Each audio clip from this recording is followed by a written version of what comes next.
Assalamualaikum warahmatullahi wabarakatuh, teman-teman sekalian. Bagaimana kabarnya? Semoga tetap dalam keadaan sehat walafiat, tetap dilancarkan rezekinya, tetap dimudahkan segala urusan-urusannya. Amin ya robbal alamin. Teman-teman, selamat datang di channel Nurul Autonet. Halo teman-teman, assalamualaikum warahmatullahi wabarakatuh.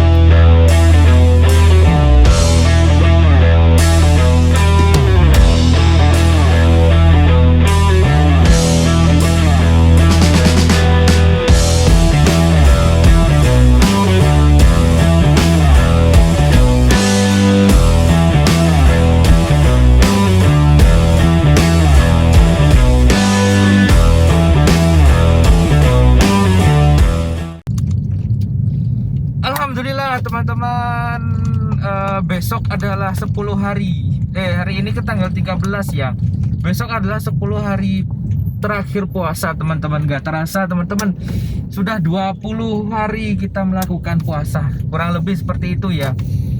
Ya, semoga amal ibadah kita diterima oleh Allah Subhanahu wa taala. Puasa kita juga bermanfaat.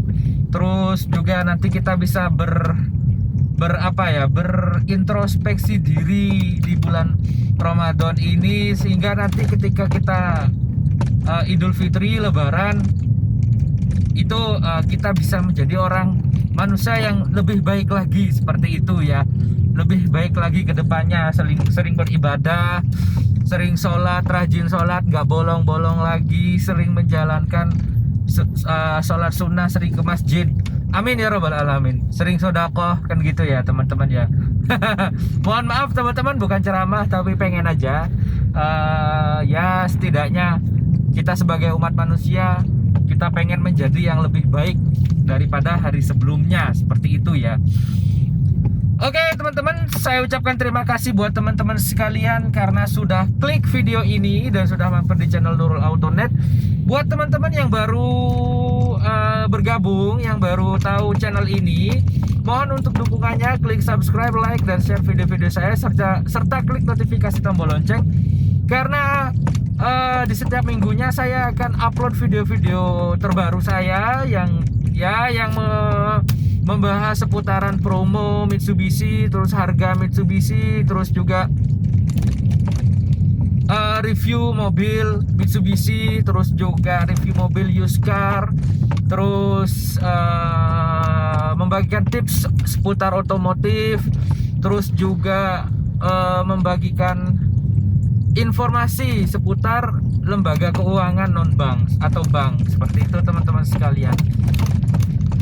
Oke teman-teman, langsung saja. Di video sebelumnya saya membahas tentang restrukturisasi tata caranya teman-teman ya. Tata cara restrukturisasi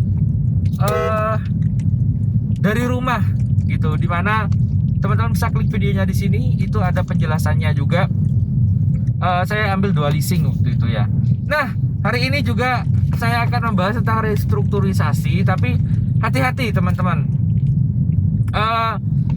Saya juga pernah membahas tentang turunan daripada kebijakan restrukturisasi itu ya. Bisa klik videonya di sini atau bisa cek di deskripsi untuk link videonya.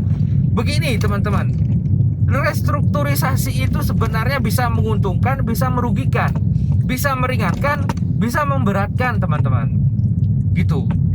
Dan kemungkinan besar sih pasti secara logika saja pihak leasing itu dia pasti punya investor teman-teman. Investornya nggak mau rugi teman-teman. Pada intinya seperti itu. Semakin lama uang investor kembali, maka harusnya keuntungannya semakin besar. Saya berikan analogi seperti ini. Teman-teman ingin membuka deposito di sebuah perbankan ya. Bunga deposito itu, ketika teman-teman mendeposit 6 bulan, 1 tahun, 5 tahun, itu pasti akan berbeda bunganya. Lebih besar, semakin lama teman-teman akan mendapatkan bunga atau revenue yang semakin besar teman-teman, daripada dengan waktu yang sedikit. Katakanlah 6 bulan. 6 bulan teman-teman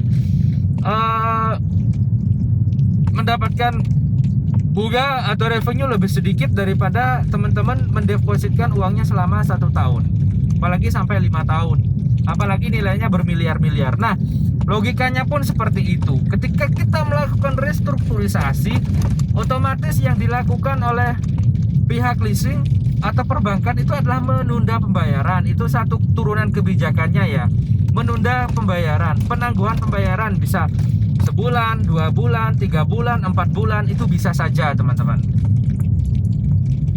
Bisa saja seperti itu. Sebentar, ini ada orang nggak waras ini. Sebentar, ini ada orang gila jalan. Nah, lanjut ya. Jadi ada penangguhan teman-teman, penangguhan secara otomatis. Misalnya kalau 4 bulan penangguhannya, bukan potongan ya. 4 bulan teman-teman nggak bayar angsuran. Di sana leasing atau perbankan akan memperhitungkan teman-teman, kira-kira kerugiannya berapa, sehingga apa? Sehingga bisa saja ketika teman-teman bayar 4 bulan itu, teman-teman angsurannya naik. Itu satu. Kenapa? Karena masuk dalam bunga maupun denda. Jadi pokoknya itu gak dibayar, itu ada sistem seperti itu. Jadi pengajuan restrukturisasi bisa menguntungkan, bisa juga merugikan customer teman-teman, tergantung daripada teman-teman melihatnya seperti itu. Nah, selain itu juga teman-teman sekalian,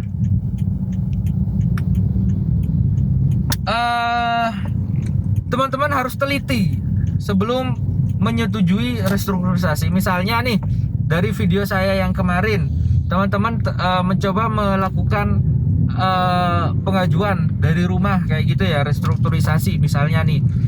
Habis itu cepet kok waktunya, paling sehari kerja lah, 1 hari jam kerja lah kalau semua persyaratan terpenuhi ya. Nah, setelah itu teman-teman dapat rincian dari leasingnya. Teman-teman teliti, benar harus teliti teman-teman. Teman-teman berani mengambil keputusan restrukturisasi atau tidak, seperti itu. Nah, itu tadi untuk penangguhan angsuran. Saya punya teman, dia ditangguhkan angsurannya,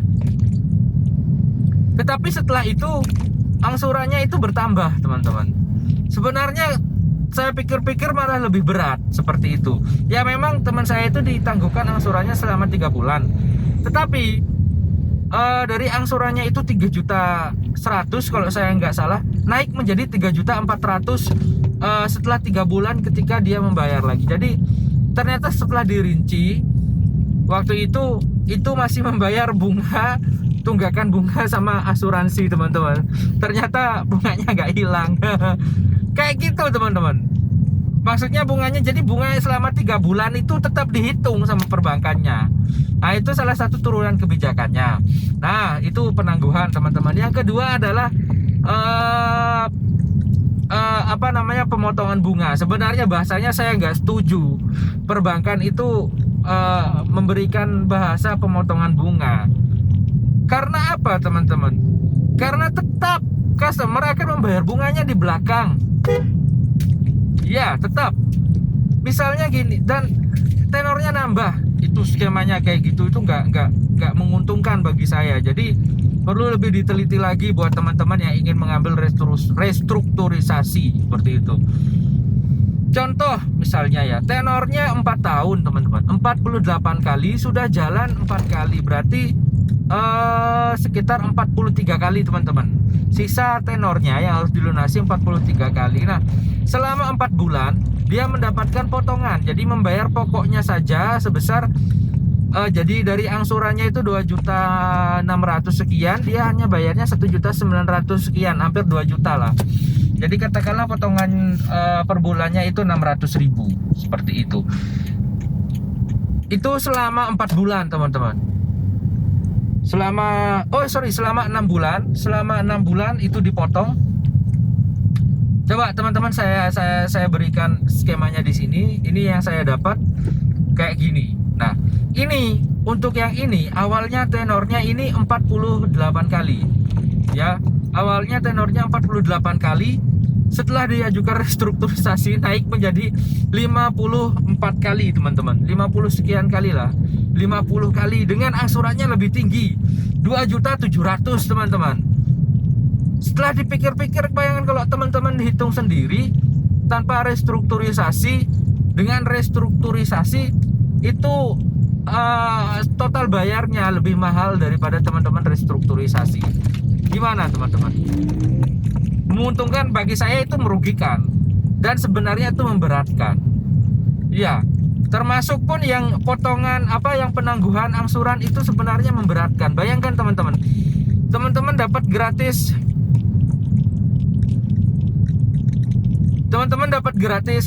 angsuran, penangguhan teman-teman dapat penangguhan angsuran selama 3 bulan, ya kan. Kemudian dengan tenor yang sama, tidak mengurangi tenor, ya kan. Kemudian teman-teman membayar kembali angsuran di bulan keempat, ya, di bulan keempat setelah teman-teman mengajukan restrukturisasi itu dengan angsuran lebih besar 300.000 sampai 500.000. Itu nggak masuk akal teman-teman. Jadi menurut saya hitungan restrukturisasi untuk yang dialami oleh teman saya itu tidak masuk akal seperti itu. Jadi menurut saya itu merugikan. Jadi awas, hati-hati teman-teman. Memang benar pihak perbankan maupun pihak leasing memberikan kelonggaran untuk pembayaran, keleluasaan untuk pembayaran. Namun di balik semua itu teman-teman sekalian, perbankan maupun leasing sesuai dengan skema tadi itu akan mendapatkan yang namanya keuntungan berlipat ganda seperti itu. Jadi dengan dalih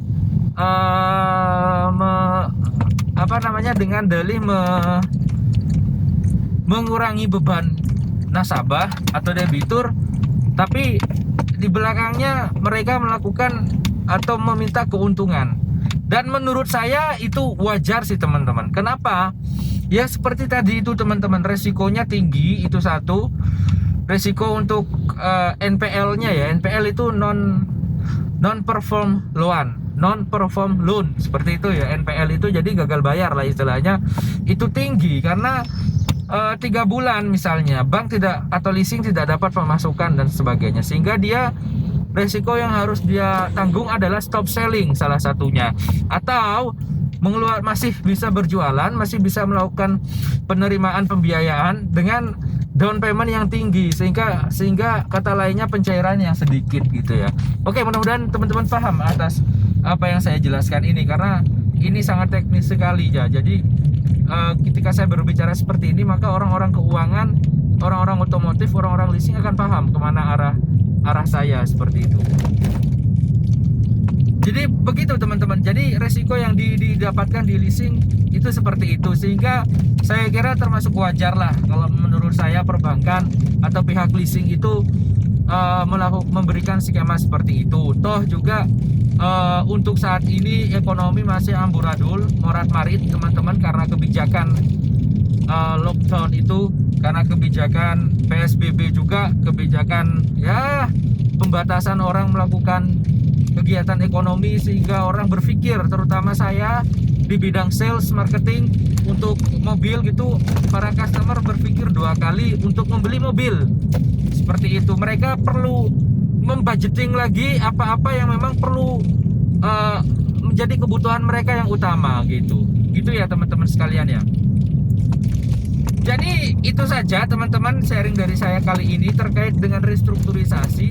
Awas, hati-hati teman-teman sekalian, dipikirkan lebih matang, dipikirkan lebih mendalam lagi, diteliti lagi yang detail seperti itu. Agar apa? Agar teman-teman tidak menyesal di kemudian hari. Karena